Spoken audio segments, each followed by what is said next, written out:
మళ్ళీ ఇదే కాంగ్రెస్ ప్రభుత్వం వస్తుంది, మళ్ళీ కాంగ్రెస్ ప్రభుత్వమే వస్తుంది. రేవంత్ రెడ్డి పరిపాలన ఇదే విధంగా ఉంటే తను 10 సంవత్సరాలు అంటుండే, కానీ 10 సంవత్సరాల కంటే ఎక్కువ రెండు సార్లు ఉంటాన ఖచ్చితమైన నిర్ణయంతో తనున్నాడు.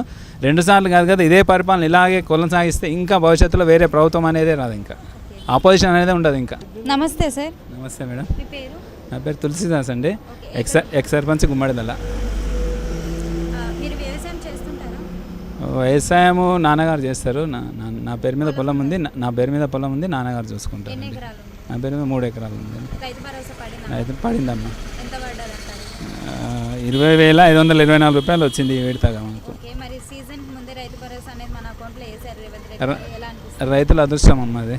ఓకే. రేవంత్ రెడ్డి పాలన ఆయన చెప్పిన దాని ప్రకారము 9 రోజుల్లో 9,000 కోట్ల రూపాయలు ఇస్తా అన్నాడు. దాంట్లో భాగంగా 1 ఎకరం నుంచి రోజు విడతల వారీగా 5 ఎకరాల వరకు ఈ రోజు కూడా పడ్డాయి. రైతులందరూ సంతోషంగా ఉన్నారు. దానిలో నేను ఒక రైతుగా నేను కూడా హ్యాపీగా ఫీల్ అవుతున్నాను. పరిపాలన ఎలా ఉందంటారు? గతంలో ఒరేస్తే ఉరి అని మన దొరల పాలన నుండి రేపు ఇవాళ రైతే రాజా అనే పాలన వరకు వచ్చినాం మనం. రైతే రాజా అనే ప్రజాపాలనలో ఉన్నాం మనం ఇవాళ. ఓకే, మళ్ళీ ముఖ్యమంత్రిగా రేవంత్ రెడ్డి గారే ఉండాలంటారు.